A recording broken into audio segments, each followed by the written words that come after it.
इस टाइम मेरे साथ मौजूद हैं इरम राना, जिनका ताल्लुक़ है शोबिस से। बहुत साल शोबिस को दिए, मूवीज़ में काम किया, एड्स में काम किया।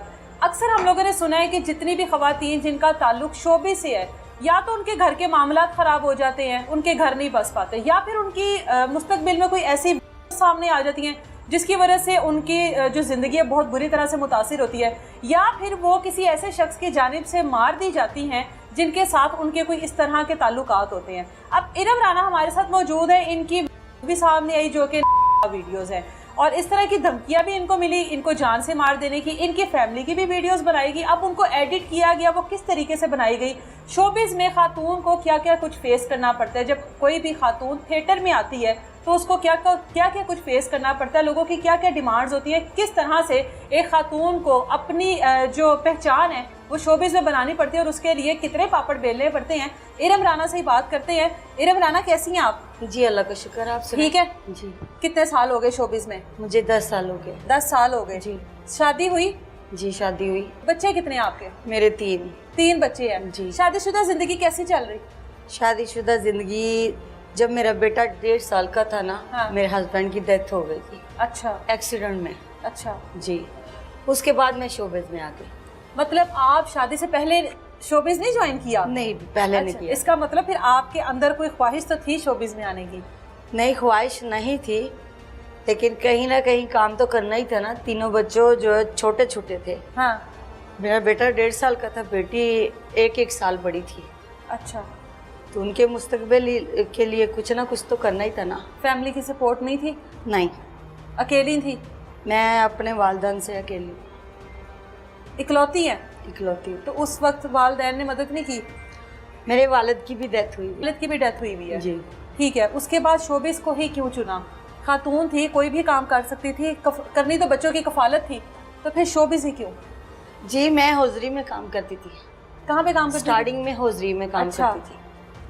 तो हौजरी से मुझे एक लड़की मिली थी, फ्रेंड बन गई थी। अच्छा।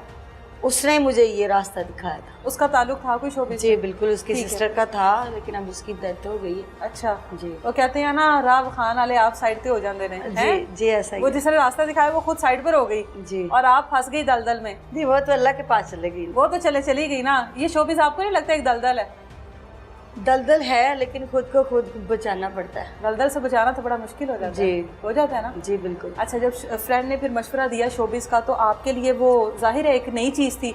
एक घरेलू खातून, 3 बच्चों की माँ, जो एक शादीशुदा ज़िंदगी गुजार रही थी, अचानक से उसके ऊपर मुश्किल वक्त आया, बुरा वक्त आया, शोहर का साया जो है हट गया, साथ ख़त्म हो गया, फिर शोबिज़ में कैसे एंट्री मारी आपने? एक्चुअली बात ये थी कि जब मेरे हस्बैंड फोत हुए ना, तो एक दफ़ा तो सदमे में ऐसा ही हो गई थी बात कि जैसे एक बंदा पागल नहीं होता, वैसा कि मैं बच्चों को देखती थी, लेकिन ना मैं हिल सकती थी, ना मैं आंख झपक सकती। ये कंडीशन थी कि जैसे पत्थर नहीं हो जाता इंसान, ऐसा हो गया था। क्योंकि शादी जब मेरी हुई, मेरे चाचुओं ने मेरी शादी की थी। अच्छा। तो वही मेरा प्यार था, वही शादी थी, वही सब की कुछ। शादी थी?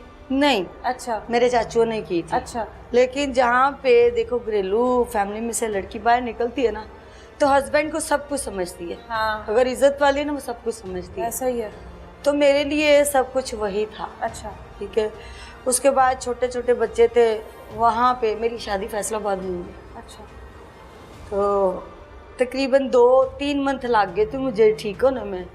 फिर मैं ठीक हुई हूँ, तो फिर ये समझ नहीं आ रहा था मैं क्या काम करूँ। तो हज़ार उससे पैसे लिए, उससे लिए, फिर वो तंग करना उन्होंने शुरू कर दिया। फिर मोहल्ले में एक औरत थी, उसने बोला कि सुई धागे का काम आप करो। अच्छा। सिलम सितारे का मैंने बहुत अरसा काम किया है, 2-2.5 अच्छा। साल काम किया है। बुटीक का काम मैं जानती हूँ। तो बानो मार्केट का काम किया। अच्छा। जी। उसके बाद मेरी मतलब दिन रात काम कर करके ना नज़र वीक हो गई थी, फिर मैंने छोड़ दिया। उसके बाद मैं इधर आ गई हूँ लाहौर में। यहाँ पे शिफ्ट होने के बाद हौजरी में चले गई। हौजरी के बाद वो लड़की मिल गई, फिर मैं शोबिज़ में आ गई। शोबिज़ में आ गई। जब सोचा कि आज मैंने शोबिस में जाना, ज़ाहिर ऑडिशन हुआ होगा, गई होंगी जी बहुत कुछ फेस किया होगा। एक घरेलू खातून जो कि इतने बड़े ट्रॉमा से निकली है, जी जो कि इतनी मेहनती है कि सिल्म सितारा का काम करती है, जी उस खातून के लिए हज़ारों मर्दों के दरमियान में जाना और उसके बाद काम करना, स्क्रीन पर आना, जी ये एक मुश्किल टास्क होगा आपके लिए। जी वो बिल्कुल। पहला दिन बताएं जब आप शोबिस में गई, जब आपका ऑडिशन होगा, क्या कुछ फेस किया, कैसे गई, क्या हुआ? मुझे एक ऑफिस में लेकर गई थी, लेकिन उन्होंने तरह तरह के सवाल किए, आपको ये शूट करवाना पड़ेगा, वो करवाना पड़ेगा, फलाना चैनल वाला शूट करेगा, फलाना हमारा कैमरा मैन है, ये है वो है, अलग अलग पिक्चर बनेगी। अच्छा, लेकिन मैंने वैसा नहीं किया। वो शूट तो जाहिर है एक जरूरत, मैंने अल्लाह पे छोड़ दी थी सारी बात। शूट क्यों नहीं करवाया? जैसे वो बोलते थे वैसे मुझे कैसा बोलते थे? अच्छा नहीं लगता, मतलब ओवर टाइप के इतने पहन के, अच्छा या मतलब इतना करना, ये मुझे बिल्कुल पसंद नहीं था। अच्छा, आपने इनकार कर दिया? जी मैंने इनकार कर दिया। उसी वक्त इनकार कर दिया? जी उसी वक्त। अच्छा, तो मैंने अल्लाह पे छोड़ दी थी बात। वहाँ पे एक बंदा बैठा हुआ था उधर का, गुजरात का, अच्छा आबिद शाह, उसका ऑफिस है वो गुजरात लारी अड्डा जो है ना, उसकी बैक साइड पर। अच्छा उन्होंने कहा कि मैं आपको टीवी एड्स देता हूँ, अच्छा आप हमारी फैमिली की तरह हो और आप उधर आ जाओ, हम आपको काम देते हैं। ठीक। तो मैंने उससे भी यही सवाल किया था कि मैं इतनी दूर चल के आपके पास आऊँ, उधर आपकी डिमांड कोई तो वो मैं पूरी नहीं कर सकती। हाँ मैं भूखे मर सकती हूँ, मर सकती हूँ, बाकी गलत की तरफ आप मुझे लेकर जाए ना, वो कभी नहीं हो सकता। उसने कहा था ऐसा नहीं है, आप मेरी फैमिली की तरह हो, आप मेरी माँ बहन सबसे मिलोगी और हम आपको काम देंगे। क्यों इतना दर्द दिल आपका? तो किसी भी गैर मर्द को, जी। एक खातून का इतना दर्द दिल क्यों?